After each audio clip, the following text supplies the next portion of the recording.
And we're live. Hey, what's up, everybody? For those who don't know me, for those who are new here, I'm Denarius. I'm the host of this little talk show. And in this talk show, we invite a Vtuber to just a one-on-one talk about video games and video game-related topics. And today, we have a returning guest with a new look. Would you like to reintroduce yourself? Hello. My name's Helpinghand97. I am now an Ox Vtuber. I'm your local Ox Vtuber technician. Yes, I do IT work during the day, and I would never stop working. Hello. Thanks for having me back on. I greatly appreciate it. Thank you for accepting being back here. It was kind of last minute. It was kind well, of it would have been last minute. It would have been last minute last week. It would have been last minute last week. Yeah, that's the thing. We were planning this to do it on this previous Sunday, but I had to get a rain check because house getting You flooded. had a rain check. Yes. Quite literally a rain check. Yes. So yeah, basically a really bad rain just started, and I needed to take care of a house, and I needed some sleep. So yeah. Yeah. Reading the tweets that you had was kind of crazy. I was reading. I was like, oh my god, it went from bad to worse real quick within like 4 hours. In 3 hours. Yes. 3 hours. Yeah, I wish I had a few of the videos I saw on Instagram of the people just going in canoes through the street, because it was insane. It was a lot. Yeah, of water I heard in some little time. Holy shit! I think some of it did pop up on my like Instagram feed and stuff like that with the like real world news and stuff like that. So I was like, oh my god, it was actually kind of crazy. And this is the second time it happens. Like the previous time it happens, it was like 3 years ago, and the rain lasted for at least, I like to say, 8 hours. Like 8 hours. 8 hours Yeah. straight. The water was coming from everywhere. Like So like in Europe, like where like your house is, like in compared to like the landscape, right? Is it like at the bottom of like a hill or something like that, where it like kind of just naturally drains into it? No. Like, are you facing towards it, or is it just the flooding from the streets that just happen to creep into your house? Like, I know in like Vietnam, they actually have like when they have like the balconies and porches, they're actually like a little bit under the sidewalks, because it acts as like a pooling, like it pulls the water if like there's like a lot of water like running off. And like it like helps prevent the flooding to happen super fast. So like when you walk into like someone's home, right? Like some of them, they're just like completely flat, like they're level to the ground, right? But like my grandmother's place, hers was you had to walk down into like the front area and then walk up into the house, because that whole area was supposed to be like a moat, like kind of deal where like the water will pool there, and then the sewage would drain as much as it could at the time, and flood into the riverbank back into it. So here's a funny story, right? The city itself, it's kind of like a bowl. It's like it kind of like goes down a little, and it's like a little, how to say? It's like a little bowl made out of cement or something like that. So what happens with that is, the water tends to stay way more time than it should. And the sewer system is also very cluttered. There is a point that if there is a lot of water on the streets can't take it anymore, and they start flooding with water. So it's like a sewage issue then. Yes. Like you guys don't have like flood, like extra flood like drains, like how America has like a sewage drain like at every like corner, or like in my multiple. house in particular, we kind of have a flood because our pipe system is also kind of cluttered too, in a way that once we reach a certain amount of water used in a day, the water starts pouring out of the sewers. So if we count that to the water that it's taken from the rain, the water it's a non-stop coming out because of the rain that keeps coming in. So that's kind of why we get a flood on our house through the bathroom, for example. I see. That also applies to certain parts of the house that also have like a specific hole that goes to the sewers. water comes up from that. We tried to like seal that down, but yeah, nah. We need them to get the water out of the, for example, the front and backyards. Yeah. But yeah, no, that's it. That's the current situation. So far, so good. Yeah, that seems like a civil engineer issue. And I am not a civil engineer. No, don't worry. It's a really old house too, so it has its comeuppance. Yeah, I feel like that at that point it would just be like, would there be like bigger pipes if you can do bigger pipes, or would you want bypass pipes where if it does flood up to a certain point, would a pipe lead out from a certain point and lead into a different location? You know what I mean? Yeah, that should be the way to do it, because these are like big like cement pipes, so it's very finicky to treat. But again, yeah, massive engineer. Not my forte. Plus, although I did study for a little bit. Plus, this is a gaming talk show. We were talking plumbing for like 3 minutes. No, let's move on. Let's be real. My streams are always rants. They go in any direction as I please. So it's my natural habit of just trying to talk about anything and everything. I mean, it makes sense. I mean, it makes a lot of sense. Yeah. Yeah. But yeah. So I don't know if the question still stands, but did you discover any games that you will consider your favorites lately, or nah? Helldivers. There's no way you're not gonna. There's no way you're asking me that question without knowing the answer already. No, Helldivers, man, dude. Helldivers has been so fucking good lately. I know it has its problems, right? Every game, but this is also a studio that literally hired. I think on record they said at least another 30 devs to be part of this team. Fuck yeah. I think right now Arrowhead, who's the company right now. Yes. If I look on their website really quick, I'm pretty sure they're still hiring for more people. I mean, it's kind of like a success overnight. If you don't have enough people when you like get the game and the game is suddenly getting success, you will want a lot of more people to back you up on the updates, because there's a lot of people to keep up. Did you hear about what their estimates were right before launch? What? No. I'm guessing. Okay, so I'm guessing it's around like, I don't know, 10,000 more, 10,000.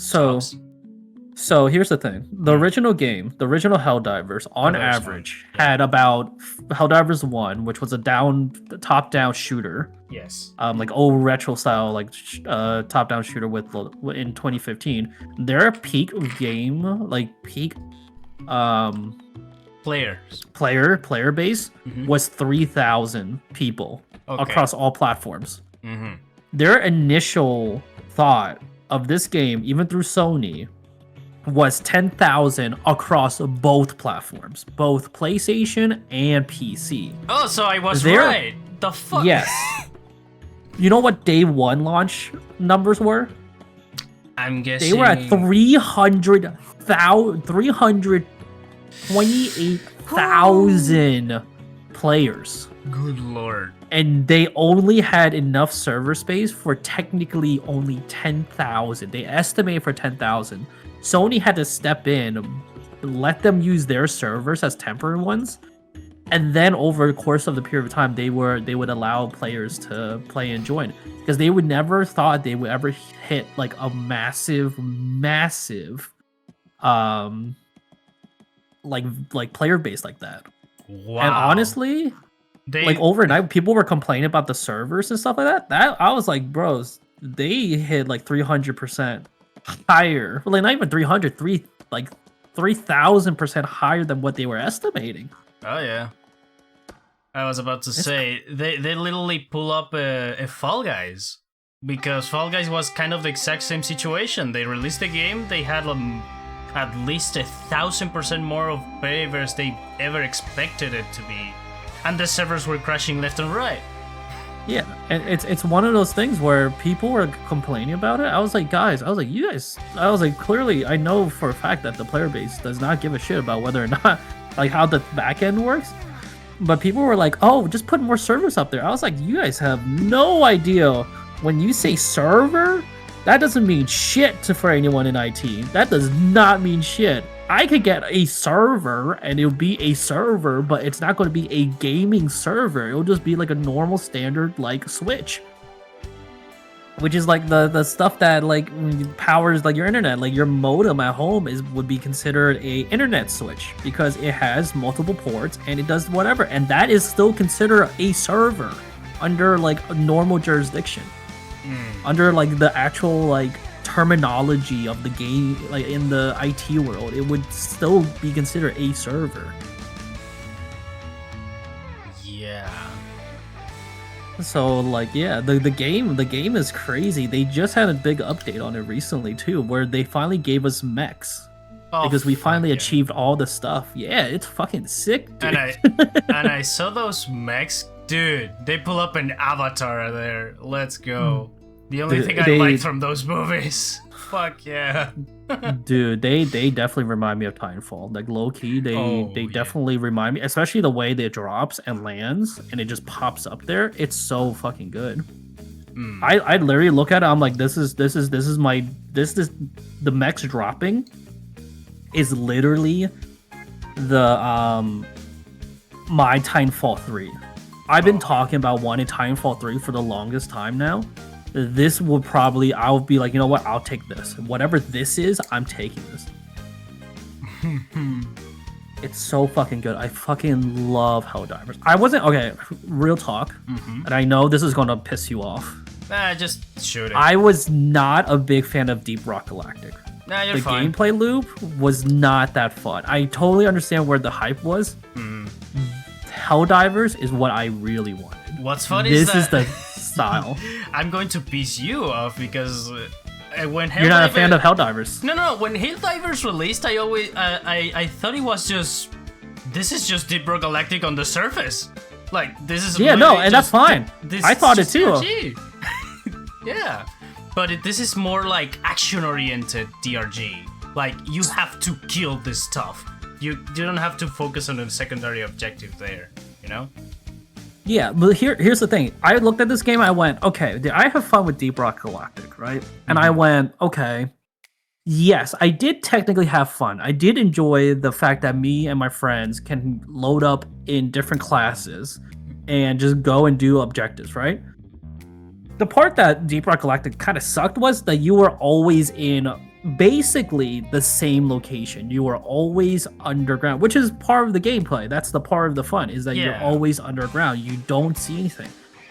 And I was like, okay, that's fine. I was like, I guess I can enjoy it for a little bit. But I didn't buy the game initially, right? Like when it dropped, I didn't buy it initially. I waited like a day or two so I can watch some of my favorite streamers, the people that I do like, that may like these type of games. I want to see if they enjoy it.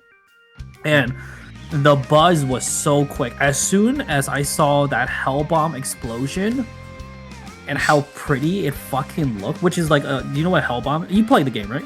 Helldivers or Helldivers 2. No. I still need to play it. So Helldivers 2, there's this thing called a Hellbomb, right? And it's one of your quote unquote equipment, your stratagems is what they call it. Strategy gems is what it's called. It's one of your like support things. It's a given one for a mission. It's basically a mini nuke. It is classified as a mini nuke. So like not like the ones that were like dropped in like Japan and stuff, but like a smaller version of it. And when I saw that thing blow up, you literally see the explosion, the fire go up in the air and do the mushroom cloud effect. Jesus. And it goes up and you see it and you're like, that was really like, as destructive as that was really fucking pretty. On a whole science, I totally understood when the scientists were saying it was like a whole other image, like completely different image. If you see it with your own eyes, when I saw that, I went, that was pretty. That's scary, but that's pretty. That was like one of the first things I was like, the destruction in that game, absurd. It is crazy. It promotes destruction and just being absolutely bonkers with it. That's the first thing I noticed. And the thing I did like about Helldivers is the fact that the game itself had a lot of different planets. So it gave me the Warframe. The like Warframe experience, juices. Yeah, because you went to different planets, they were very different from each other. You felt like you had to change strategies as you were going, which was great. I fucking love that.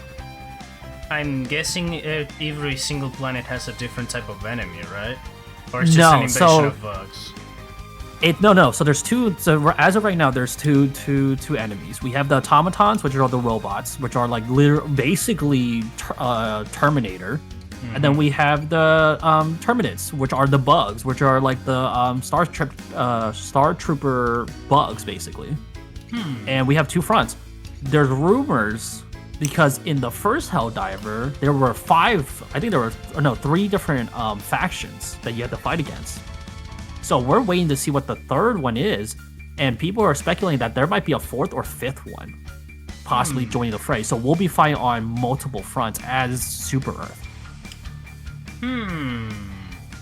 So you're not just going to be fighting bugs, kind of like in Deep Rock Galactic. I think you only fought bugs, right? Yeah, it was just the swarm. I mean, it's just a swarm because you're only on the planet Coxys, so you don't get out of it. You just get different biomes of it. But the enemies are all the same, except for the variants that have elemental properties, like in the frozen place, you get like frozen bugs and explosive stuff. Yeah. But instead of that, it's just a box. So yeah, we actually get to pick and choose where we want to fight. And it's kind of nice because sometimes if you're just like fighting the same enemy over and over and over and over, you kind of get stale. And that's what happened to me with Deep Rock. Because I kind of figure out like how to kill certain enemy types faster, especially if you had all the classes around. It's like almost a walk in the park sometimes.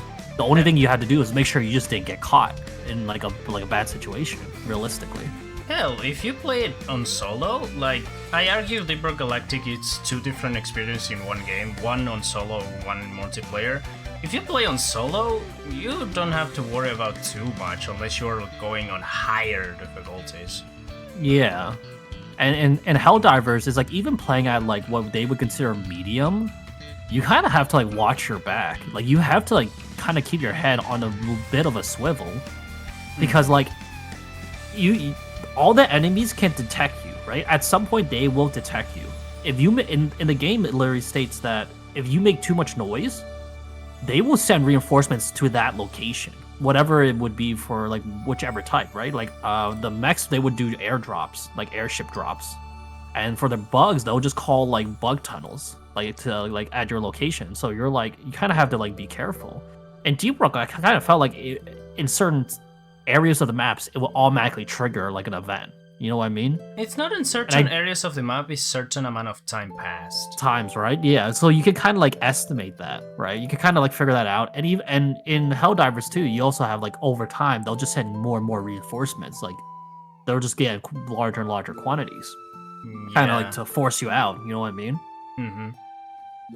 But I don't know if the terrain felt great too. Like the terrain movement was so clean. It felt like Death Stranding kind of like movement. You know what I mean? Do you know what I mean by that? I'm guessing, for what I saw, it looks like a movement that it has a lot of options when it comes to like dodging and moving away of things.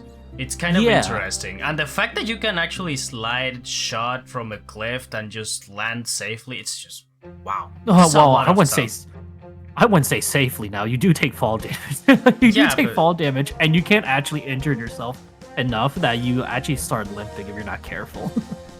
I mean, it's realistic on that, and that's actually fun. Fun. It's very fun because you can do like there was like a moment. Well, I guess if it's okay if I can quickly plug on like my YouTube channel. There's like a short of me like diving. Like I'm diving, I'm trying to weave, I'm trying to run, I'm trying to reload, I'm trying to do all these things, I'm trying to juggle all these things, and I just dive behind this wall and I land into a mine. And even just like me landing, like me jumping and seeing that wall come out, I know I can't do anything to stop my momentum. Like I'm already in the air. Nothing's gonna stop me unless someone hits me. Right?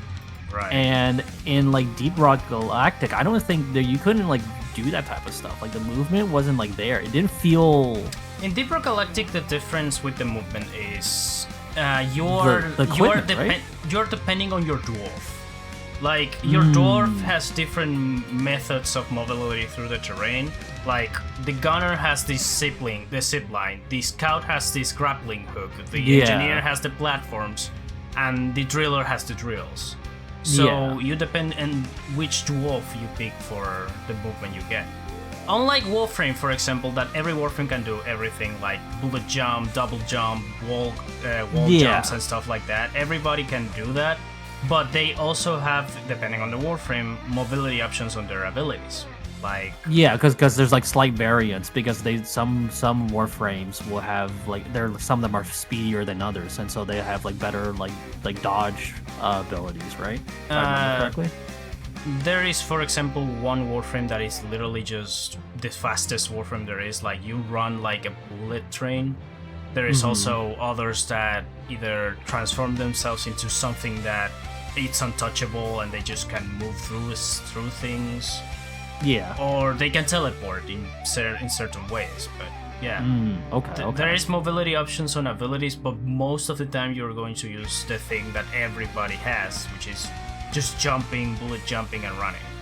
Yeah, and I think that made it a lot easier for players because they kind of like that option. Everyone jumps the same way, everyone dives the same way, everyone crawls the same way. So in terms of movement, everybody's on equal ground. Oh yeah, yes. on a base level they are on equal grounds. Now armor just got updated to actually have different armors, but if you were like light armor, you're much faster. You don't lose stamina as fast, and you regen faster in terms of stamina. If you have like heavy armor, obviously you're gonna be a lot slower. You're going to take a lot longer to recover and stuff like that. But beyond that, it's like, yeah, but you can get like more. You can take more hits, and you'll have like a better chance of like not getting like completely killed off, right? You know what I mean? Like getting a complete knockout. Yeah, you get to be more of a tank, while the other's more of a glass cannon. Yeah, basically. Which is, like I said, like it's really nice because in Deep Rock Galactic, I keep using this because it's probably one of the few games that is actually comparison, like in actual comparison. Deep Rock Galactic and Warframe are the two games that I can actually get some stuff for Helldivers to compare to. Yeah. Especially Deep Rock Galactic because the mission structure and everything, it's the exact same. Yeah. And so what, like... The thing I wanted to point out about the factions on Helldivers and Warframe is that you're literally missing one faction from Warframe on Helldivers to have the whole trio. Like the bugs, they represent the infested, and the automatons represent the corpus. You just need something that represents the heavy machinery that is an industrialization that is basically the Grenier. Yeah, so like that's supposed to like come out later, obviously. Yeah. But for I forgot, I think I lost my train of thought. Yeah, you were talking about yeah. But the movements, right? Like regardless of what happens, like everyone knows how to move in that game, right? At this point in this game, everyone knows how to move, dodge, and like weave. That's like the basic of the game mechanic, right? Yeah. And that's just movement alone. In Deep Rock Galactic, if you didn't like have like the platforms, like if you didn't have like the class for it, its scaling takes a while. You know what I mean? Like if you had like the driller or whoever it was to try to drill up, that takes a long ass time, and that kind of like slows the gameplay down way too much sometimes. Yeah. But the pacing in Helldivers is nice because sometimes you're just like you're in the midst of things, you're gunning everyone down, and there's like you have two situations that end up happening, right? One of the situation is it calms down after you do your objective and you get like a second to breathe. Or the second thing is if you cause too much noise in the game, they're just going to keep throwing stuff at you. So you actually have to like run away and like move out of the way and like move on to the next thing. And then they have to hunt you down to find where you are and stuff, right? Yeah. So there's like that where like you actually get time to breathe in places that you kind of want to breathe in, right? Especially if you take like down like a big base, right? You take it out in a big base. There was two turrets looking at you. You have maybe about 50 guys on top of you shooting at you, and there's a bunch of sentry turrets laying around. And then you had to like throw all your stuff down. You had to like bomb it twice, and then now you're like, I need a break. I need a second to breathe before I move on to the next objective. Which is really nice. The pacing of the game is really nice. It does get like intense in the higher levels. Like every time I play on Helldive with like Tav, Riv, and that group of friends, like after every mission, we're like, yo, I need like a 5-minute break. Like I need 5 minutes just to, like cool down and like relax for a second, because it's like that intense. You feel like you just fought like a fucking war, which is basically what you did. Yeah, it's basically just that gif of Star Wars the animated series that it's just that one stormtrooper fighting every single thing that it's coming at him with two guns and stuff like that. It's literally that gif, but all the time in the game. It just looks amazing. Holy shit! It's crazy like how intense this game gets, and it's crazy like the pacing of the game. Like, there's like been updates that have been like kind of like wishy-washy kind of things, but this is like they're like tweaking things as they're going. Mm-hmm. And some weapons did not do super well, but other weapons now are doing much better. There was like a meta for a while, but then after a bit, they were like, no, we don't want meta. Like we don't want meta comps.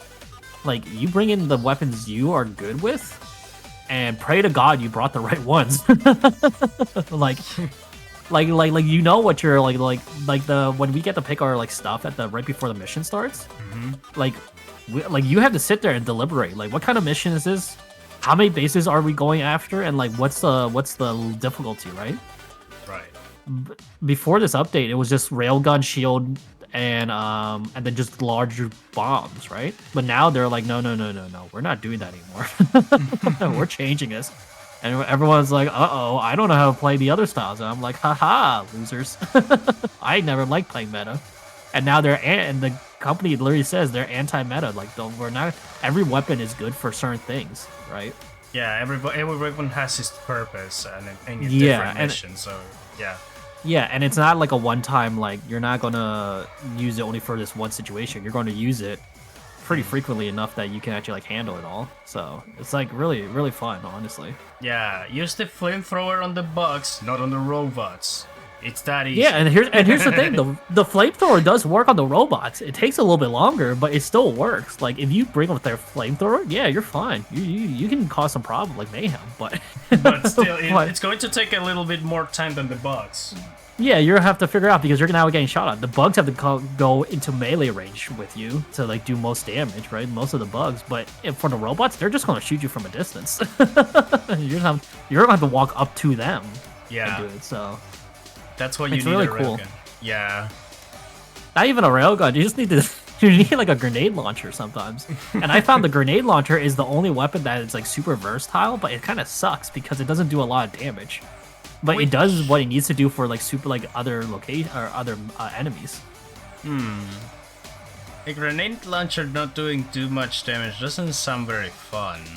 But you have to think about armor. Yeah, like a grenade launcher, in practicality, is great for large groups of people with not very strong armor. Right. You're not going to shoot a grenade launcher into a tank and expect the tank to go down after like 3 shots. That doesn't make sense. But you're hoping your anti-tank rocket will, though. Like 2 or 3 shots.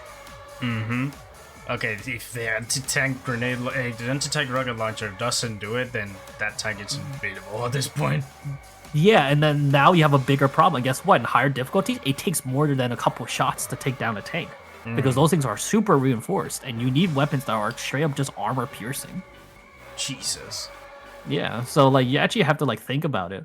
Like the grenade launcher for like there's these bio bugs that are like massive. They're like they look like Zerg, like type bio bugs, and literally 2 grenade shots to their their green exposed sack area, they explode. They literally just pop like a balloon. But if you do that for like one of the bugs that has like a little bit looks like extra armor, it's just gonna ricochet off the bug, and you're just like, well, that kind of sucks. You're like, I need to rethink what I need to do here, or someone needs to help me out. Yeah, because I'm guessing quitting is not an option at that point. Quitting, you can quit but the thing is that you hurt the greater good of like the player base.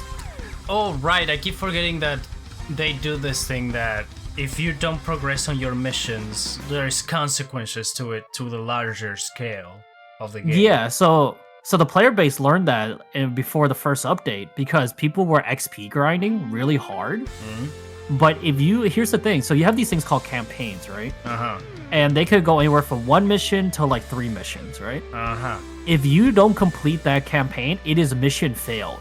And you actually cause the enemy to gain points. So when people were like XP grinding, they would only do 1 or 2 missions of a full campaign. And they would just like fail the 3rd one just to hurry up. And it really fucked us all over. Like even the devs were like, we understand that you guys need to grind for like the newer weapons and stuff, but man, you guys really fucked yourselves over. Now you're back 2 planets. You lost like 5 planets all at once doing this. Wow. And now you're 2, and now you have 2 different sectors to defend, so you can't even go back to those planets to go and fix it anymore. Okay. Wow. Yeah, so it's like, yeah, everyone's like, wait, what? You're like, that matters? They're like, yes. I like how... There's a reason why you never seen it. Wow, I like how they are pulling off what Warframe and Destiny tried to do years ago. And they are actually like, succeeding. Wow. Yeah, and it's consequences. And now there's a Twitter in the community that's like Helldiver Alert. They're not associated with Helldivers, like the Arrowhead it's company. It's a community. But it's a community ran Twitter account, and they're like, hey, like Helldivers, like we need to go to this planet because that's the next mission, and we cannot fail this. And we got in like 2 planets. We got in 2 major achievements completed now. And they're like, you know what? You guys did so good. We're going to give you guys the mechs. And we're like, oh, yes. Like, thank you. Please. We can go back to the creek. The creek's so much easier to fight against.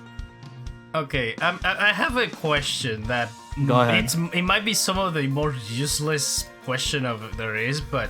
Is there any customization for your soldier? Customization in appearance or customization in appearance? The player, the weapons, etc. So on an appearance level, it is Halo level type of appearance. You have slightly different helmets and you have slightly different capes. That's pretty much the only thing that does it. That only does appearance only. Changes is your cape and your helmet. No colors. Now, no colors. Okay, cool. I think the community's been wants that at some point, but we're like, let's just keep the game good for a while. I was like, appearance wise, that's something that they can work on after they start fixing out some of the major bugs. Yeah. But in terms of like customization to your player, you can pick whatever primary you want. You can, or whatever is offered. You can pick whatever sidearm you want, whatever you want. Your heavy weapon is a stratagem, so it's an equipment that you have to physically call down. You're not going to get it on drop. You have to call it down. So that's why if you ever watch Helldiver streams and you see them immediately just throw these blue orbs and stuff, that's your support weapon. Ah. So that is your 3rd, and usually it's your heavy duty weapon, right? So like that's your grenade launcher, that's your rocket launcher, that's your laser gun, your rail guns, like your shield ballistics, your supply packs. It's like all that stuff. Like you get that. And then you do have like other stratagems, like you know how I was talking about the supply pack? Mm-hmm. That's like a backpack that you can wear. So you can have these things called rovers or dogs, like your guard dogs, which are either like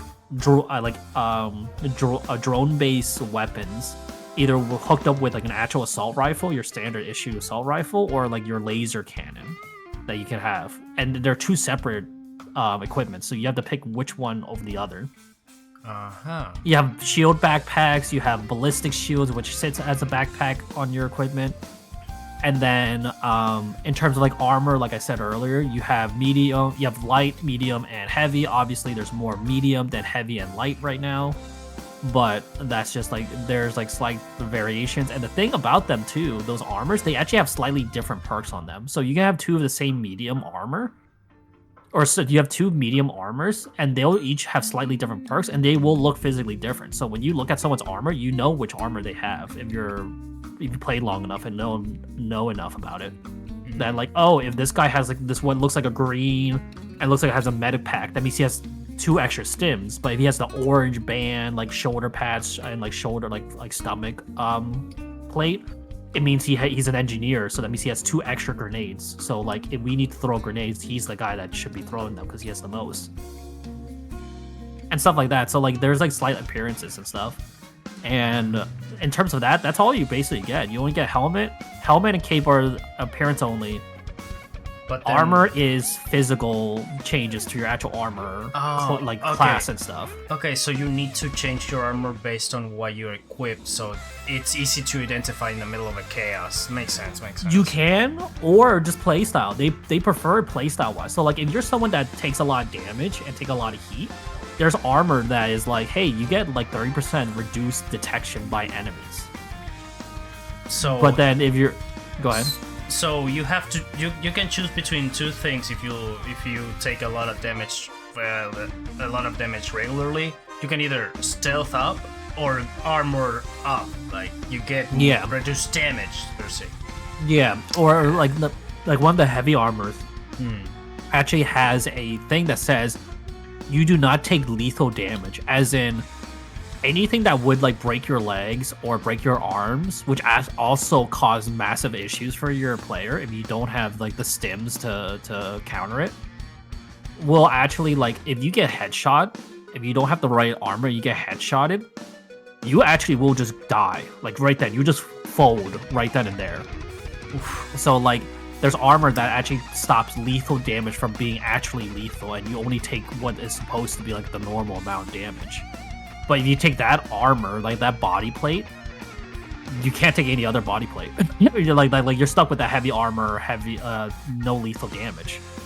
But let's say, for example, like I like to play like support style, so I like to have like extra stims because I always end up getting like weird situations. Yeah, I'll take the armor that actually gives me 2 extra stims. So that means now I have 6 stims that I can use, and the stims, if my teammates are low enough, I can just stim them for them without them like needing to press the button. So there are like different perks to like picking different armors, but that's pretty much it. That comes down to like what kind of playstyle you want. The Arrowhead prefers players to be like very like much. If you want to play to help your team, that's fine. But if you think you're just better with your playstyle, then you are just better with your playstyle. You can play like that.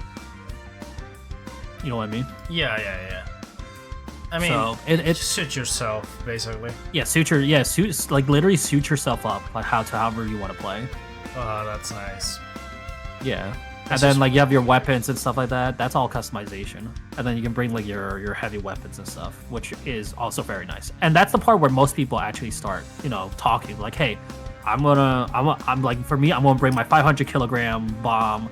I'm gonna bring my eagle, strafe eagle. I'm gonna bring the barrage and like bring my dog, and then bring like supply pack, right? And then everyone else is like, okay, cool, you got all that stuff covered. That means we're gonna bring some other stuff instead. Yeah. Honestly, and depending on the weapon, go ahead. Yeah, no. Honestly, I was actually already sold on Helldivers, but now I actually want to play it more. it gets intense. It gets serious. People take it serious, and like I said, you can. So what we found is, the difficulties go from 1 to 9, right? 1 being trivial, where you're literally just like learning the movement of the game. You're just like learning like what the lore is basically of the game, and like learning how to be patriotic, democratic, plus like just like the meme stuff of it all. But like level 9 is Helldive mode, where you quite literally have to dive into hell.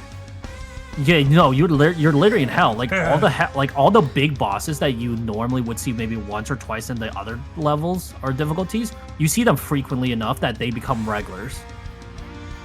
Like there's a thing called like the Bile Titan, right? Where it's literally the biggest bug you'll see. It kind of crawls like Eren Yeager from like Attack on Titan. Like, I'm not kidding. In the final season, it is that big. It is that huge. And you look at it and you're like, oh, look, there's one. And then in Helldive mode, you're like, oh, look, there's like 20 of them. We gotta go. We have to keep moving. Wow. Yeah, and it gets insane because if you don't kill them fast enough, they'll just keep respawning. Yeah, no, it reminds me a lot of Risk of Rain 2 in that regard. Yes, it's very much Risk of Rain on that, like the way that the enemies scale up fast. Yeah, well, it's not fast on Risk of Rain. Like, you need to get a lot of levels in to get to that level that just grandfathers start just popping up, But yeah, and you're just constantly moving. You have to constantly be moving. If you're standing still, you get killed like instantly. Yeah. It's a fun game. I think it's a great game. The way they're doing it is really fun. Like I said, obviously there's a lot of bugs. There's a lot of situations we got into, But and again, they took a lot of heat. But I think this is like the first time in a long time, sort of like Fall Guys, sort of like Among Us, sort of like Lethal Company, where well, and I guess this feels like it's on its own thing as an indie studio. Oh yeah, like this is more of a Fall Guys situation than a Among Us situation, because Among Us, when it comes to that specific game, that game had already, like, I think a month or two out before it started becoming popular. But when it comes to Helldivers and indie games in general, when they pop off this hard, I'm just so happy, dude. I'm just so happy. A lot of us are really happy about like the game being super fun and everything. And a lot of people that played Helldivers 1, they're like, it's so nice now that I actually have friends that are constantly like, hey, let's play Helldive. Hey, let's go play Helldive. Let's jump on Helldive for like a mission or something. Or like, let's finish up this campaign really quick. So it's been a lot of fun. And then like occasionally the memes that come out with it, everyone's like talking about it. There's like the jokes, the posters. It's crazy because the meme art now is like propaganda style like posters, right? Yeah, because it's like because it's a democratic game. It's a democracy type game, and it leads into it. I mean, yeah, it leads hard in like democracy, communist looking democracy. Yeah, and what we call it is managed democracy, because we are a federation. It is a federation, but they call it a democracy anyway. So it's like really funny because it like goes against what it says, but everyone's like, you know what, fuck it. And the art has been like super nice, and people have been doing like animations and stuff like that. Yeah. Of like different memes. It's been hell of a fun time. And I think the clips that come out of it is even better. Yeah. There is one animation that I remember, somebody just dropping a nuke, and it's literally just the beginning of Iron Man 1. Like, Tony's like presenting a weapon and they're using it on the back of him, and he's just presenting it as it is. Yeah. It's insane, I love it. I love so in the game there's these things called stratagems where you have to press like a key combination, like a set of key combinations to get like the one that you want. And so people are like, oh, argument invalid, and it's like up right, was it up, right, left, down, which is the 500 kilograms.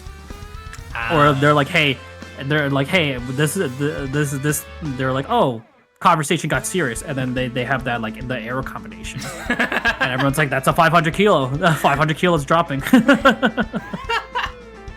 Okay, and it's great because now people just communicate through stratagems. It's crazy. Good lord.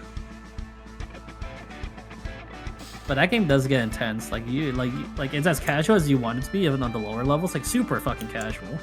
But once you get to like after like 4 and 5, it starts getting serious. 7 seems to be like the sweet spot of like you get all the fun BS stuff, and you get the fun of like getting all the stuff that you want to do and the seriousness of it. 7 seems to be that really nice sweet spot, but that's like when you get like four people to play with you. When it comes to, at least when it comes to Deeper Galactic, if you, for example, want to play solo, the sweet spot is 3. Like, you get actual difficulty against the bugs, but not so much that it's like kind of bullshit to do it alone. Yeah. If you just want to complete the mission, it's just do it on 2 and that's it. The thing about Helldivers is there's no way to play solo. Like everyone, if you have like friends only, your friends can literally drop in the middle with you.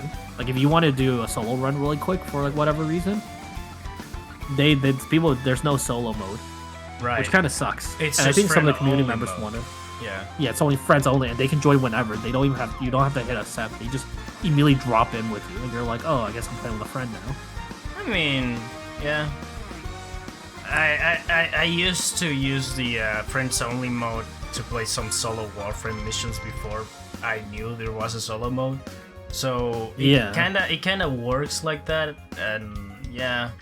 I'm the kind of motherfucker that just likes to do it alone, you know, unless I get invited to play with people. Yeah, and that's the thing too. Like sometimes like you're like, oh, I just want to check out this stratagem, right? Like you're playing on like a super low level.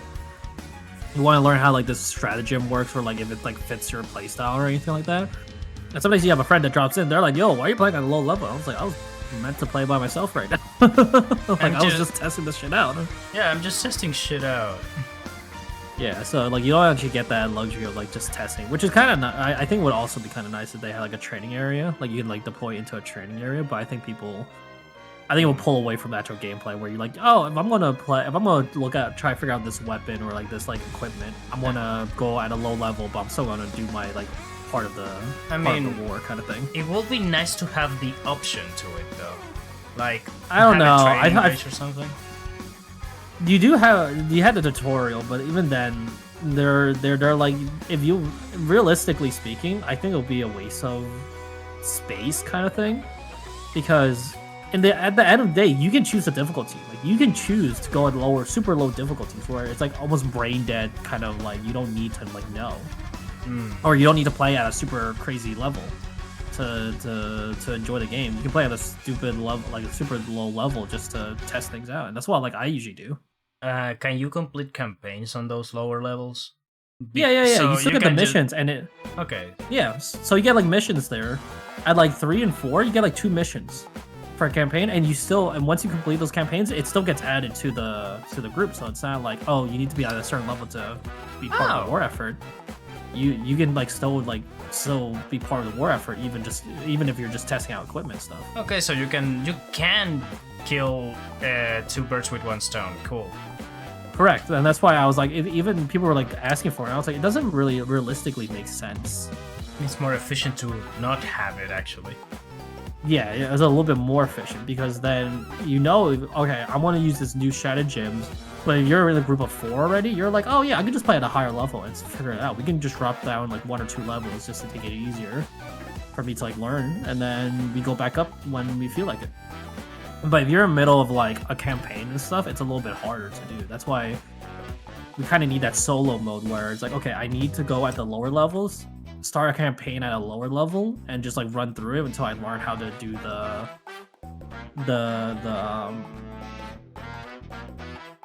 equipment and stuff, and like see if it fits your style. So it's one of those games where like it has its like people are fighting about more and more about the game as the game goes. Like everyone's just now realizing you can just sneak around the whole place. People just now figure that out. And it's kind of crazy because they're like, oh yeah, if you just crawl around, they won't see you. And it's like, no shit, Sherlock, that was part of the tutorial. That was literally like one of the things. They're like, hey, you stay low, things won't shoot you. You won't get hurt. You'll be surprised how many people either snoof off through the tutorial or literally just skipped it. Well, this is the thing. The tutorial is what really hooked me. The tutorial is what hooked me to this game. Because it was like, hey, you need to dive and crawl. If you don't dive and crawl, the turrets are going to kill you, and you die, and you die, and you die, and you're like, what the fuck? And you're like, oh, I'm not supposed to sprint. I'm not supposed to press the sprint button to crawl faster. I'm supposed to just crawl. Right, you're playing Metal Gear, not Sonic. Crawl. Yeah, it's stealth. Stealth. Like, throw it correctly. Throw your stuff. Like, do what you need to do. So yeah, it was, and the voice acting in the game is actually really amazing. The voice actor, one of the guys, is Sonic. Funny enough. I figured. He is one of the original Sonics. The one from the, I think, TV show. My Saturday Morning? I don't remember. So, I think his name was Sonny. Yeah, that sounds like. Yeah, he's one of the voice actors. He's one of the players that you get. So you have like 4 different voices. Everyone sets them to random. And the funny thing about the lore is that, you know how you drop into the planet and stuff? If you die, you can call reinforcements and they'll drop another like player for you. Lore wise, those people are straight out of like boot camp. Oh, so they're rookies. Yeah, so they're greenhorns. They have not been to war at all, and so they're just jumping into this. But you're controlling them like you've done this before. So It's kind of funny. So like every time you die, you're just with a different character altogether. You're basically Like just a different person. fresh off the tutorial. Yeah.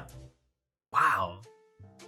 Yeah, that's like the quote unquote canon lore right now, because it makes sense, because that's what happened when you first play the game. Is like, oh, I'm gonna go do the first mission, and you drop the same way, and there's no difference. Yeah, pretty much. Yeah. Huh. Well, that's a first. Yeah, that's like the lore. That's like quote unquote lore of the game. Well, that's nice. Yeah. Ugh. But yeah, I've been just like thinking about like Helldivers. I was like learning how to play. Helldivers, and according to your Twitter, also competitive gaming. What's up with that? Yeah, because I was trying to get into because I want to go back to playing competitive FPS games again. But I don't want to go to like Valorant, CS:GO. I left CS for a reason. The only other game that's right now considered competitive is either Call of Duty or Apex in my eyes. And I don't want to play the new Call of Duty. The new Call of Duty is garbage. So Apex is like the only other shooter game that I can like realistically play that I don't care about. Overwatch doesn't matter for me in this case, because it's just not a fun game for me. What about, well, I don't know if there is a zero build competitive Fortnite, or if you're interested in Fortnite, I'm not interested. Rainbow Six, not interested. That's too much of a headache. Those two games are too much of a headache. Fortnite's more of an arcade shooter for me. Makes sense. Just a 1-2 match, quick succession, and that's it. Yeah. Yeah. Come in, come out. But like for like Rainbow Six, I play Rainbow Six, and that community is way too toxic to do anything good. To do anything good with. That's why you don't see competitive. I don't see competitive Rainbow Six anymore. It used to be a thing. It used to be a very big thing. It was very massive. It was going to catch up to like Call of Duty in terms of like the esports world, but then it just died because the community was too toxic for it to be anything like remotely good. Yeah, that's the kind of sad thing, but it also kind of makes sense because the game in and of itself is competitive at its finest. Like, yeah, but it doesn't work in esports format. It doesn't work in esports format at all, because it's way too tactical, and if the tactic doesn't work as you want because you have to control other 4 different peoples if you're the leader, or if there is no leader to control them all, it's all fall apart very easily and very fast. Yeah, and like everyone wants to be an IGL, which is an in-game leader, and it doesn't work very well. It does not work. It doesn't do what it needs to. And for like people that are watching, this is a big thing about esports, is that if people are watching, the commentary needs to be able to cover that like gap of knowledge for the for the viewers that are not super into like Rainbow Six, right? Yeah. That's why League of Legends is still the biggest esports, is because even if you don't know League of Legends, you can just listen to the commentary. And you can kind of pick things up once or twice as things go, and you kind of know what's going on. Okay, so when it comes to League of Legends, they are omitting one of the core factors of the game, which are usually the item building for the champions, right? The commentators usually focus on the abilities that were used and how the teamfight is going, isn't it? I don't think you've listened recently. Oh. I don't think you have recently listened to esports, because they will literally talk about hey, this build, if they're playing against this champion, they will literally say like they should probably go and get this item to counter whatever, right? Like if you have like a logic, they'll say it. You just have to like listen and like look. So they'll be like, hey. Wow. They've always done that. They have always done that. in the early I was watching. In the early later half of the 2010s, they've definitely been doing that, because they're like, oh yeah, you need your like zeal, like you need zeal if you're running like this champion, because if you're going against this like other champion, this is a counter. This is like a hard counter. Like you need this to survive like a team fight and stuff like that. They'll talk about it. But even at that level, they usually just show the items on screen anyway. So like you don't need to know what the name of the items are. You just need to know what the icons are, and you can build into that. But obviously they can't talk about item building, because if you're depending on for example in League of Legends, the way people are getting fed in that game, your item comp is completely different every single time. Like if your tank is the one that's being fed the most, then you keep the item comps to their type of like fighting style, their play style, right? Basically, Like you there's no adapt full to, meta. Yeah, you technically have to adapt on the fly depending on how the game is going. Like how many gold you're Correct. getting yourself, how is the gold on the team itself going, who is getting the most fed, and Who has the buffs? Who has the buffs? Who have dragon buffs? Like, did you get Baron? Did you not get Baron? Who's being fed? Who's the more dangerous person on the enemy team? Right? Like, you need to like, if you try to do all the items, that itself would be most of the game. Where at the end of the day, the items are supposed to help a little bit with the players, right? Like if you don't have full items by the time like everyone's 16, yeah, you have a problem, right?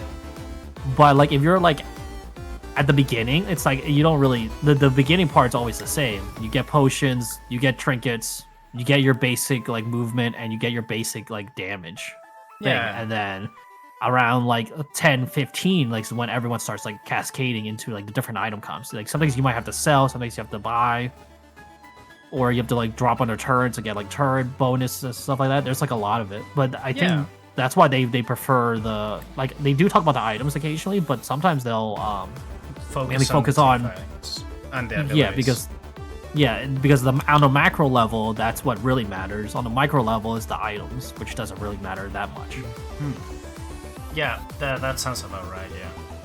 Yeah, but they do sometimes talk about it, like, oh, you're going to get Zeal, you're going to get, like, Locket, and stuff like that, and people just kind of know those items. Like, you can just, like, look them up really quick, and you read them, you're like, oh, yeah, I can see why they got that. Like, they're, like, basic items that you kind of just need.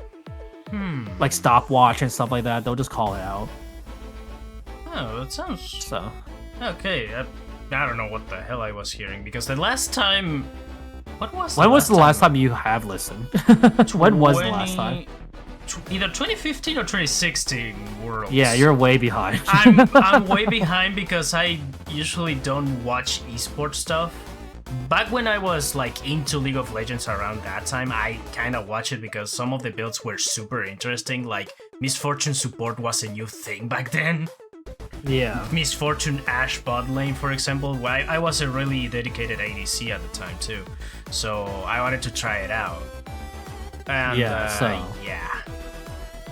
But yeah, like now, like people know the items and stuff like that. They don't like most of the people can like just kind of forget about the items and everything and move on. But you can kind of just like look and just see what kind of builds that they're building.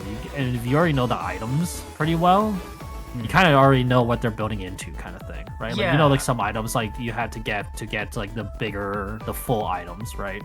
Yeah. So you always had to like figure that out. If it comes for new players that are more familiar or players that keep updated with the game, yeah, that's not a problem. But for like players that left the game or completely new players, some of the items are going to be super hard to pinpoint out. Like I don't even know half of the new items, so if not at all. I stopped playing on the 10th year anniversary. Sorry, I don't know anything about it. Yeah, and that's fine because, like, again, the items. Guess what? The items are going to be changed out pretty frequently anyway because new champions are going to come up and be like, "Hey, this is meta. Like, this is the new meta. This is like what's going to be used more frequently. Like, we're going to see an increase in this percentage of this like champion." And the items are going to change based on that champion too, anyway, because people are going to try to counter it through items, through champions. Because at the end of the day, the champions are really what's going to dictate the game, and then the skill of the players on the other end of on the other end of that spectrum. Yep, pretty much. So you kind of have to like having the commentators always talk about the items is not like crazy, in my opinion, because it's not. I don't think it's a necessary. I don't think it's super necessary because in reality, you just want to know the champions, and then the items kind of come because the League of Legends just tells you like, hey, this is like what's recommended based on like players like picks. Plus, when it comes to a game, usually you want to show off and make emphasis on the flashy, cool stuff that is happening on the screen, not the thing that are like basically contributing on the back of the champion, you know? like literally, you don't even see the items on your champions, so it doesn't matter anyway. So it's just like something that's just there that you just have to look at and like It's care just a about, statistic. right? A statistic Yeah. increase or decrease depending on the item. Yeah, it's just a stats that you're not even gonna look at ever. It's the until it's the RPG element that you are only going to see on your own games, and you're going to figure out there. yeah. And like I said, you're gonna care about the things that are actually changing second per second, because that makes more sense to focus on that. Like, So yeah. Rainbow Six doesn't have that either, because it's No, like the class is literally just the same thing over and over and over again, and then literally the only Except thing you would for- change is how you would control the map. Except for one or two buttons that are for the special ability of the agent, you know. Yeah, but that doesn't matter at that point either, because that's gonna Depending on the be. gadget. But I don't think it's- that's gonna matter. That's not gonna be anything that's gonna pull like a normal viewer into being like a fan of the game, kind of thing. You know what I mean? Yeah, no, you're right, because the gadgets are usually something quote unquote grounded on reality that are not very flashy. Like, you have a dude with a big shield that is literally just a whole body shield, or you have a dude that can literally put drones that are like C4 type of bombs, or or a chick that has a combination of a rifle, grenade launcher type of thing that it's on Half-Life, for example.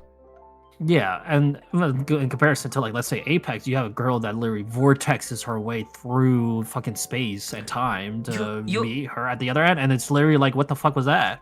Okay, so when it comes to Apex, I like how they just took the thing that made Overwatch interesting, that are just the special abilities they have, and put it into a Battle Royale setting that, with quote-unquote grounded type of weapons, it all works out really well. Well, don't forget, Apex is Titanfall. It is Titanfall universe. So those games, so you would have to go back to Titanfall's like abilities and stuff. So it was already like an arcadey shooter to begin with. And Apex just said, we want to be our EA and Respawn was like, we just want a battle royale. So we're going to take the Titanfall community that loves Titanfall and move it over to a battle royale setting, and then we're going to make people, the actual champions, the type of people that you would use in different aspects. So it still has that like, you're playing a character because you're not picking these things out yourself, but it's still flashy enough that it's catchy to the eyes. You kind of know what's going on, even if there's too much information for you to like handle it. You still like understand what is happening. Yeah, at its core, because at the fundamental is you're shooting, you have to kill the person, and your abilities are what's going to help you like in and out. The only thing you need to know is what your abilities do. Like, what does Bloodhound do? What does Pathfinder do? What does Octane do, and when to use them? Correct. So that's literally like the only thing you would realistically like do right now, in terms of like the like Apex scene, compared to like Rainbow Six, where it has the same situation, but it's just a 5v5. That's like Call of Duty. It's a 5v5, but the meta is way more closed out, if that makes any sense. Yeah, like you can't move around. It's kind of why like Call of Duty doesn't do super well in esports world, because it's just going to be the same 5 weapons that you're going to see realistically for very slightly different like classes of like players. When it comes to Rainbow Six, it's even worse, because you're not only going to see the same either 10 or 9 or even 5 agents in the 2 teams, you're also going to see the exact same maps over and over again, because there is no new maps. It hasn't been in a while now. Yeah, and it's like you're going to see the same maps, you're going to see the same setup, you're going to see the same traps, the type of traps, and like movement and stuff like that. You know what I mean? It's like you're going to see similar gameplay over and over again, because it works and you win, but it doesn't like change the fact that like there's no variations. In Apex, it's the very variant. Like you don't know who the fuck you're fighting against. And once you figure that out, like you have to like figure out like, do you have a better situation around you, or are you in like a terrible spot? In Rainbow Six, it's like, well, I know where my terrible spots are, so I'm just gonna avoid those spots altogether and make them and force them into a terrible spot. Mm-hmm.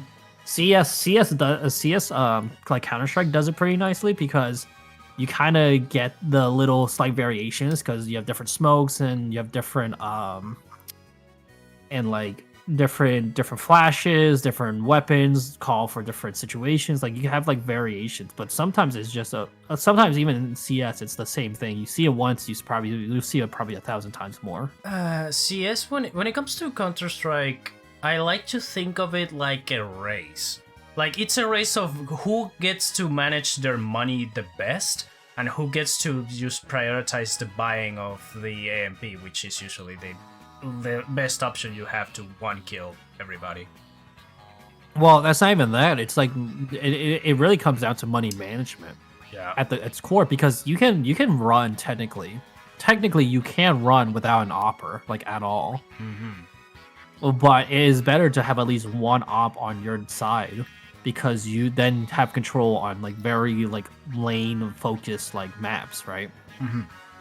But at the end of the day, yeah, it's just money management. Like how often can you get the better weapons for the best cost and still use them for the better like situation? Also, you know how much money you are spending / gaining in return. Yeah, like like the economics actually matters, which is why we have things called equal rounds, where you buy very little or you buy just enough that you know for a fact you can get 1 or 2 kills, which will give you your money back. Mm-hmm. Like enough to stand, right? Like you know how much you need to kill or steal from the enemy to be able to be okay going back, because you don't have to kill everyone to get their weapons. You just need to kill 1 or 2 people and get their weapons, and then you're pretty much fine.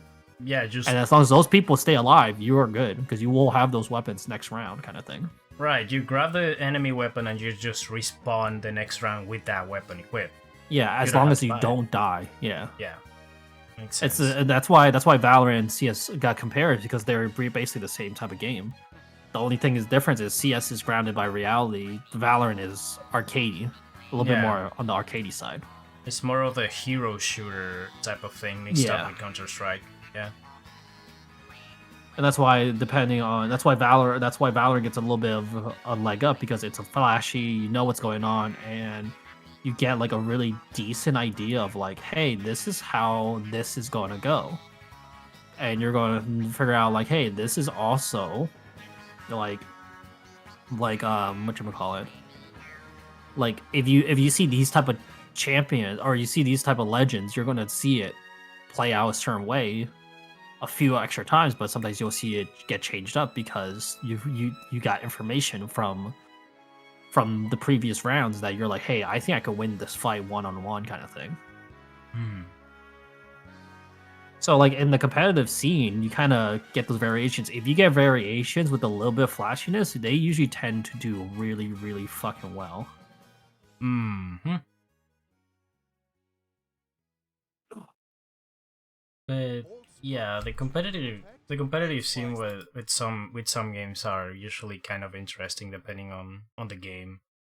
Like some games are more predictable than others, some games have more nuance than others.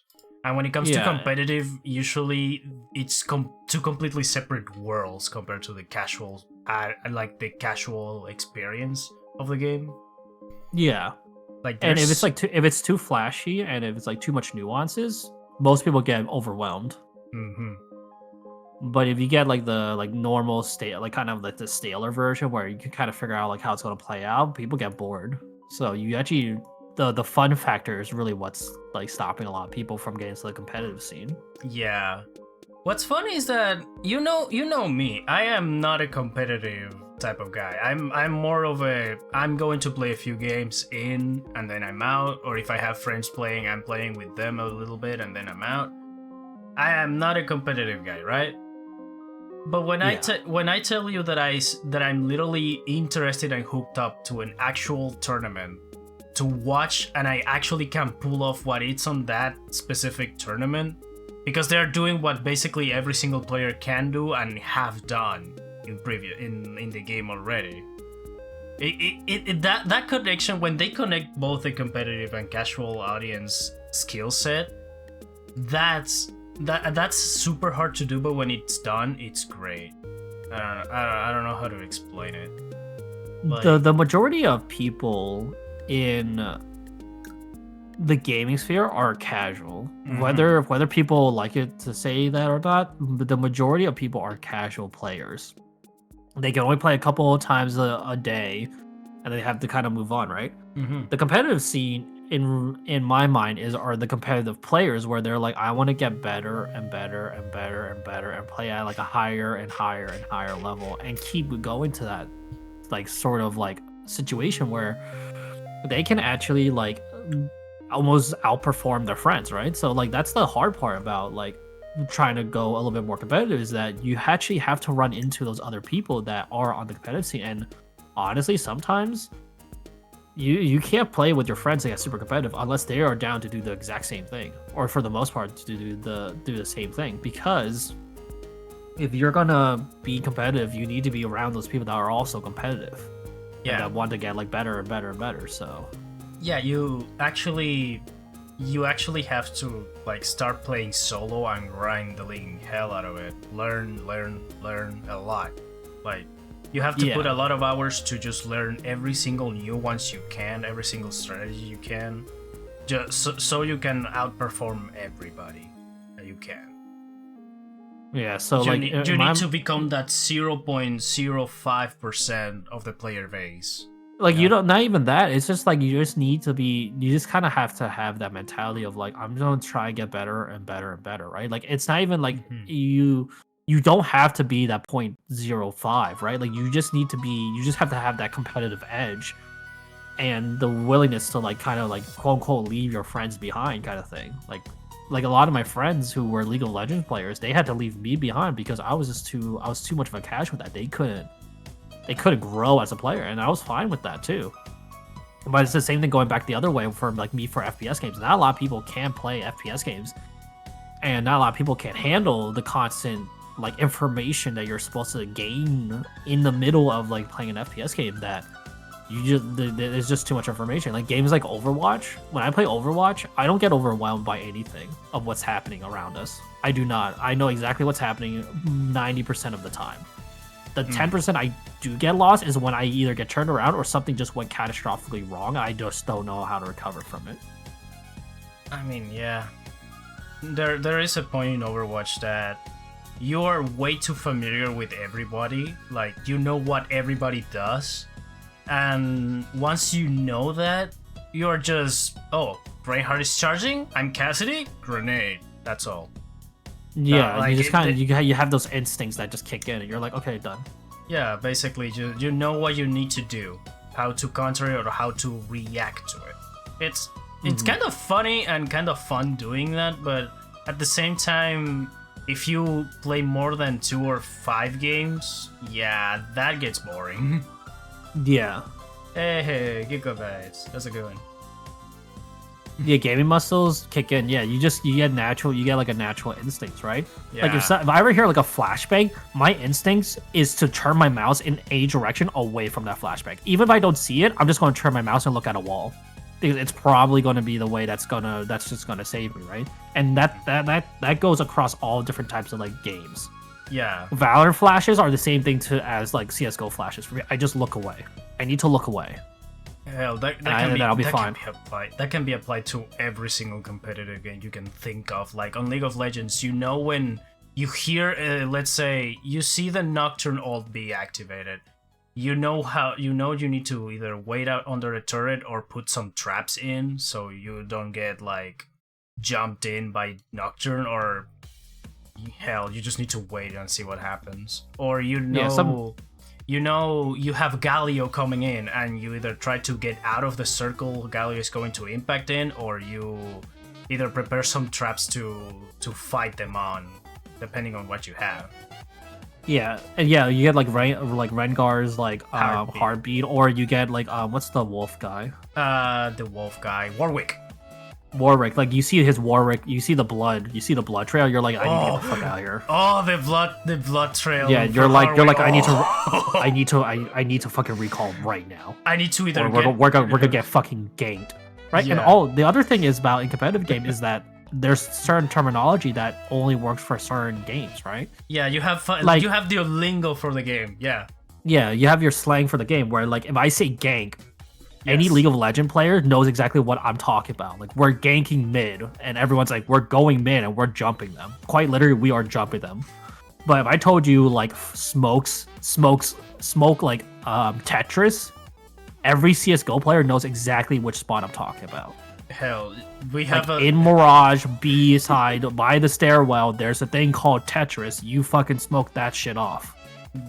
In the fighting game side of things, we have a little dictionary made for every single fighting game lingo you can find on every single game. It's actually kind of funny. I say ADC to an Overwatch player, they're not gonna know what the fuck I'm talking about. They just know offensive, defensive, and tank. Basically. Or they know attack, tank, and support, right? Well, if I say ADC to a League of Legends or like a Dota player, they know exactly which group of people I'm talking about. Oh yeah. When it comes to Overwatch, there is lingo there, but it's usually used by the higher level players, like the ones that know every single nuance on every single map, every single composition there is, and stuff like that. And if you ever like listen to like competitive like comms and stuff, it is fucking chaotic as fuck in there. If you're listening just like purely just to listen, you're not going to get a single word out of every single person in that like conversation. But if you have played at a competitive level or made an attempt to play at a competitive level, you know which words will stand out way more than others, right? Mm-hmm. I was showing my stream. I was like, yo, when you listen to like an Apex team, they're like bang out, they'll scream like bang out, and then they're like thirst, or like third party. You're gonna hear these words that come out, and you just need to know what they mean. Mm-hmm. You don't need to know what exactly they're in cadence with, but you just need to know that they exist. Basically, you need to react on instinct of what they mean. Yeah, you have to know what they mean, and then once you know what they mean, that's when you like start figuring out like, oh, they're making callouts. There's someone, if they're like, hey, team of rats below, one high top, one sky. We got Bango East, and it's like you're like, okay, there's a team below. There are a bunch of rats. That means they're tightly knit. We can get rid of them. There's one team in sky, which means they look towards the sky over east, and you know there's a team there. And then on towers, there's probably a tower somewhere nearby, and there's another team there. So you thirst the team rat, you take care of the team tower, and then we go out and we keep an eye on those people in the sky because they can just jump us at any time because we're the rats for them. And that's like, and you automatically get locations for 3 different locations, 3 different teams, and that's about 9 players right there and there, plus your own guys. Good lord. So like when you hear these comms going off, if you like go and listen to like any of the competitive players and their team comms, like their communications, their like their voice chats, it gets crazy. It gets crazy, honestly.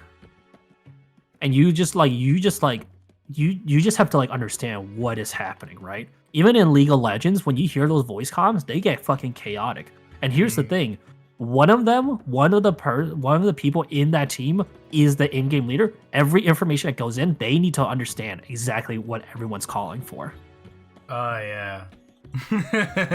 It is very hard to be an IGL, and it gets crazy when people are trying to be IGLs.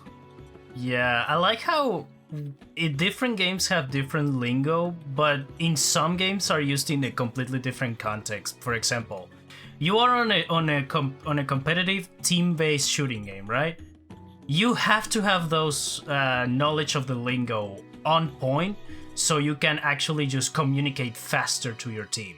So you need to have them on hand on a quote-unquote stressful situation. But when it comes to, for example, fighting game lingo, it's basically used to explain something in a way that it's consistent and easier for the player to understand. So it's more of an educative type of situation. or on a commentary side, you need to simplify something. For example, let's say I'm playing Skullgirls, right? 3v3 fighting game. I'm doing a combo, and the combo it's basically hitting two of the three characters of the other player. And that's, for example, called a happy birthday, because you're doing damage to two characters in just one combo. Yeah. That the commentator needs to pick up on that and explain it to the player. Oh, that's it. A happy birthday is happening right now on this character and this character from this player and stuff like that. Yeah, but there's like no context with it.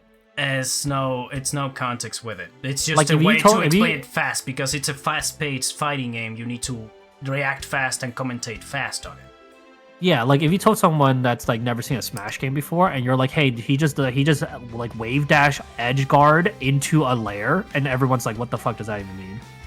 You just said a bunch of words, but every Smash player knows exactly what the fuck I just said.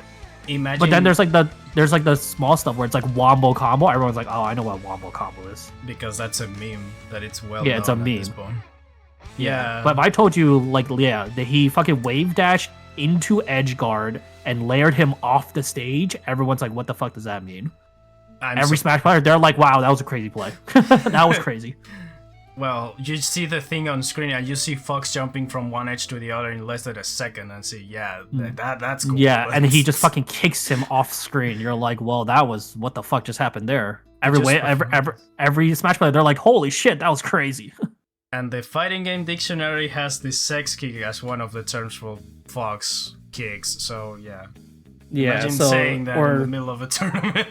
or the fucking knee. You just hear the knee, and every fucking Captain Falcon counter pick is like, fuck me. or you get fucking my fucking Kryptonite is getting 9'd. Oh god. Get 3-stock 9'd, and I'm just like, fuck me, I fucking hate Mr. Game & Watch. I had it during a tournament where I got 9'd 3 times and got 3-stocked. Oh no. Through that. It literally RNG killed me. Quite literally RNG killed me. I should have fucking at least gotten one of the stocks, but it fucked me over midair. I was so angry. I threw my controller. That was the first time I threw my controller at like a tournament. I was like, I'm so fucking done. Yeah. Luckily there was loser brackets. I went up a couple ranks in the loser brackets, but I was like, fuck, this is stupid. I had to fight him again in loser brackets too. It was my friend. Good lord. So he just picked it again. I was like, I'm done. I was like, I forfeit. I don't want to be here anymore. Jesus Christ. I was not about to get 9'd again. But yeah, no, the game lingo is probably the hardest for a lot of people, because people are trying to figure out everything all at once. You're like, every competitive player, you're like, no, you don't need to know it now. You just need to hear at least once, or in context, you need to hear it. That's as much as you'll get. It would be funny to know if there is like an actual dictionary for this, for all the different games. Like, I know there is one for I know there is one for fighting games, but I'm not sure if there is one for like FPS stuff. Like, well, you're not gonna do it for fighting games. You're gonna do it for game specific things. Want to scare a person who doesn't play fighting games, or want to? God damn it! Just show it the formula, the fucking physics formula that is just a fucking input on fighting games, dude. My god. What the fuck does that mean? Yeah. Yeah, it gets weird, and that's why sometimes I always tell my friends that are like want to get into competitive. I'm like, you're gonna hear some shit I say, you're not gonna understand it. I'm gonna get mad at you, but it doesn't mean I actually hate you. It just means it's just frustrating because I have to try and teach you on the fly. It's just stressful, dude. Don't worry. Yeah, so like especially like if I'm playing like Call of Duty is a little bit easier, because I'll just call sniper left. Like two guys SMG mid and then one guy right, mm-hmm. And you just call that, and that's all the information you realistically need. Yeah, but it's always like the other stuff. It's always like really rough. Yeah, but Call of Duty is the easier FPS. Call of Duty is more of a it's a classic FPS, right? You don't have any abilities. You just have weapons and just go around. Well, people, right? The old Call of Duty, you did have stuff that did matter. Like you would have like Commando, like Sleight of Hand, Scavenger, Martyrdom or whatever, and like other stuff. But like in the newer Call of Duties, they didn't have that as much. But I think they're going back to it, if I remember correctly. So you kind of have to know like, hey, this guy has a Scavenger, or like this guy's doing overkill, which means he has 2 primaries.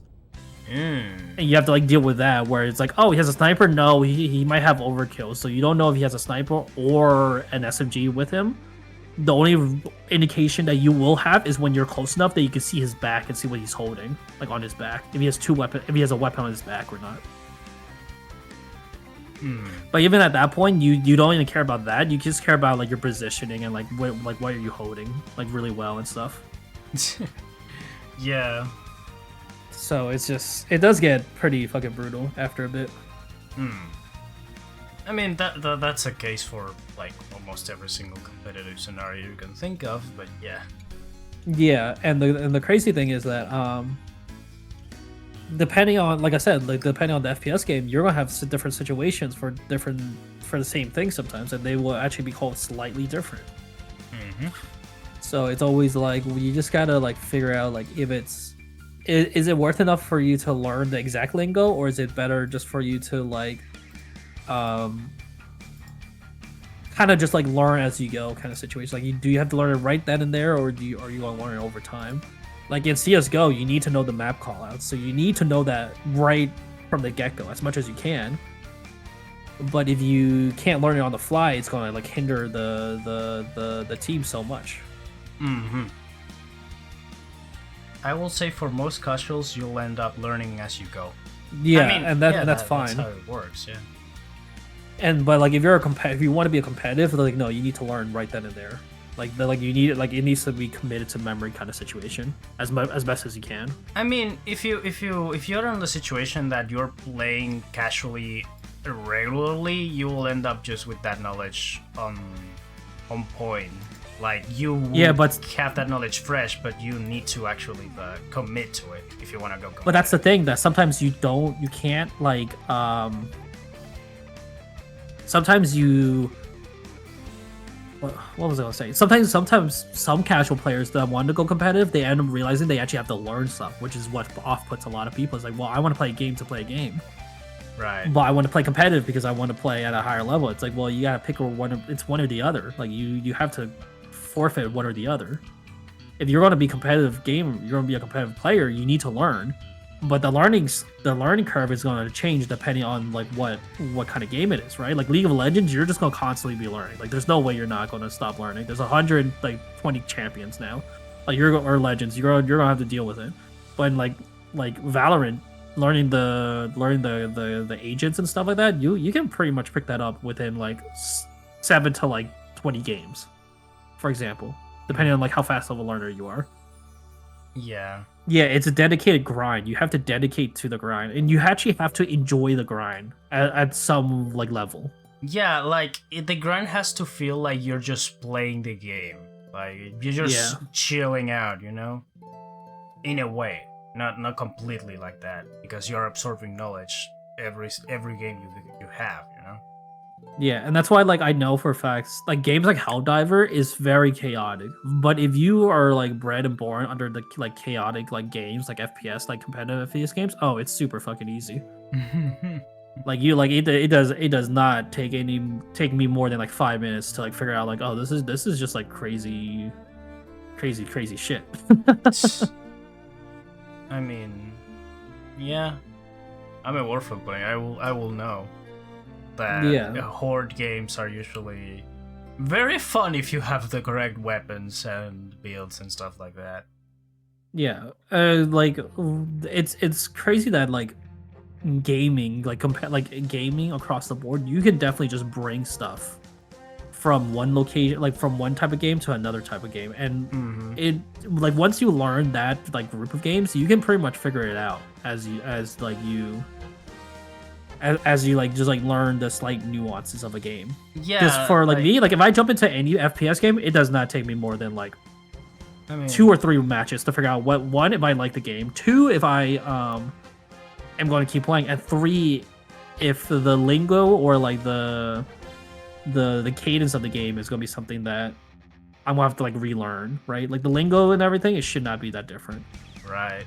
Like, I understand that even as a casual player that just plays with friends and stuff like that, every time I pick up either a new fighting game or a new FPS game, I tend to basically learn it really fast because at the end of the day, every single FPS and fighting game works with the exact same basis. Like, you have a couple of buttons that do a couple of things, or in an FPS, everybody moves the same way and aims the same way. The only thing I need to learn, though, is the gimmick of the game.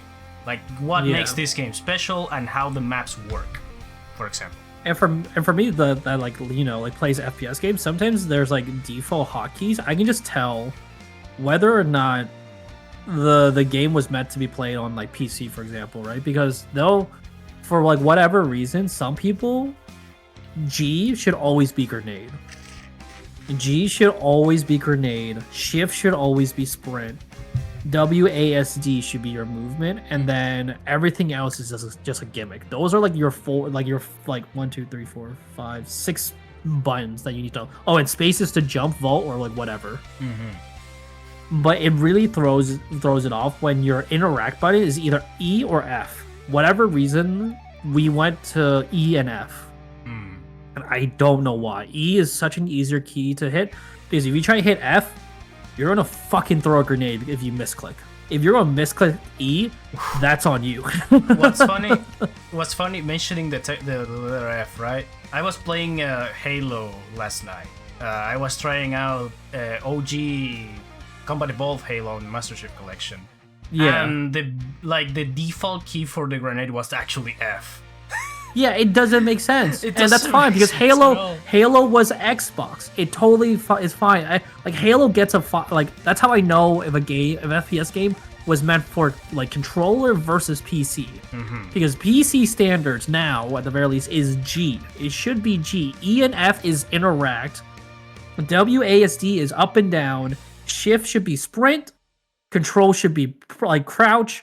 And Z should be prone, and space should be vaulting / jumping. Right? Those are like the main things that you see in majority of the FPS games. And then you have the weirdos that put the grenade on Q.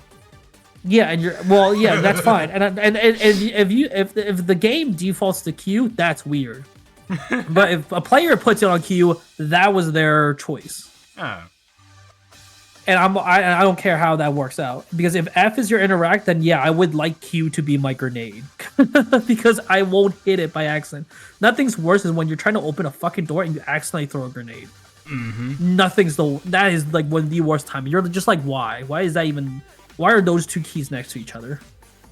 Then you have because you're not going to look down to see what you press. You're going to be focused on what the fuck's happening in front of your face. Pretty much, yeah. It's just bad. Yeah. And that's why we need standards for like at least control schemes. And if your game is slightly different than the other ones, fine, that's fine. I don't care. But it's always weird because when I play Helldivers and I go to Apex, the interact key completely different. It's always E or F. It's E on Helldivers, it's F on Wait. It's one of the two on either or. I just don't want to spend the time to like fucking change my hotkeys. Yeah. Because I'm gonna run into a different game that's gonna have the exact same issue.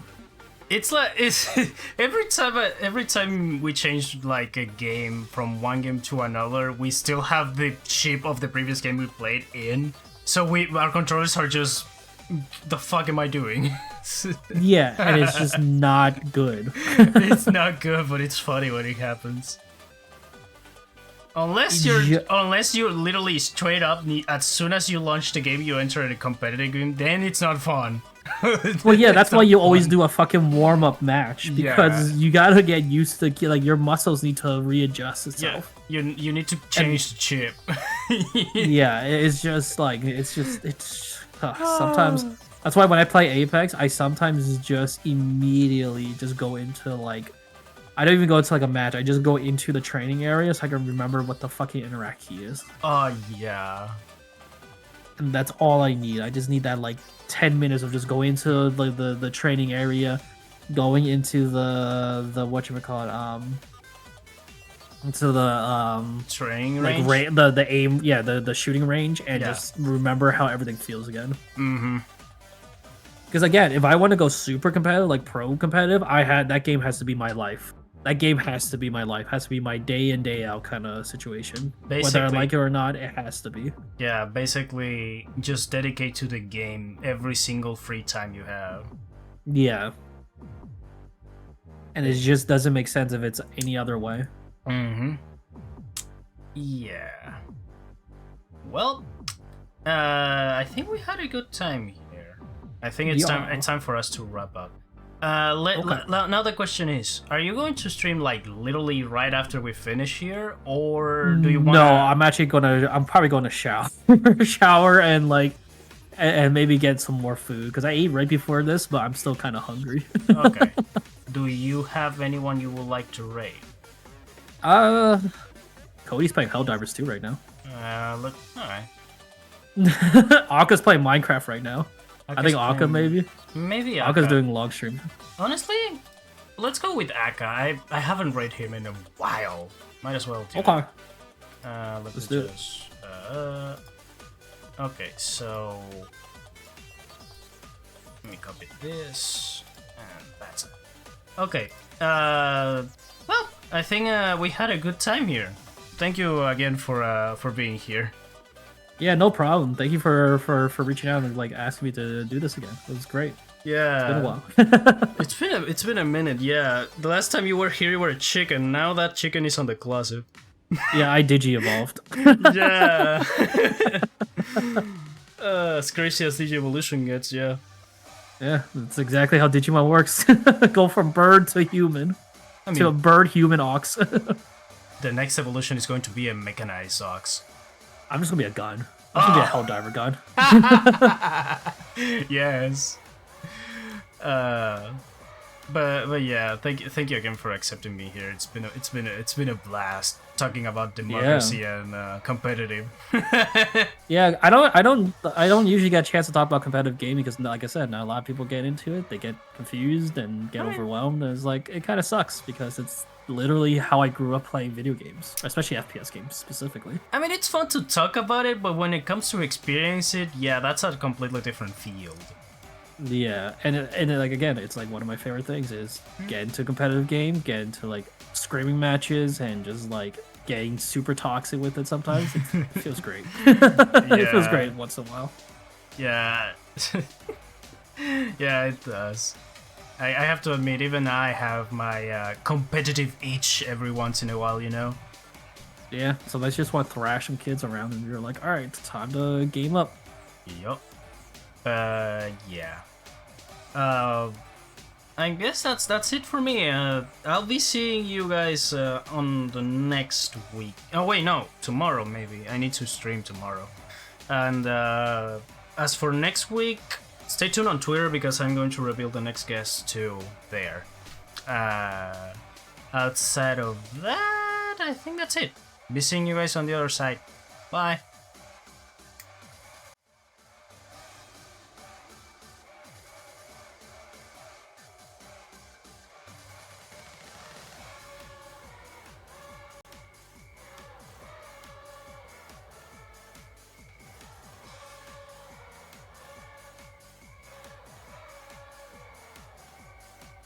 Yeah.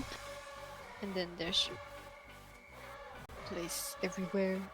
Just every room has its own little story. It's really cute.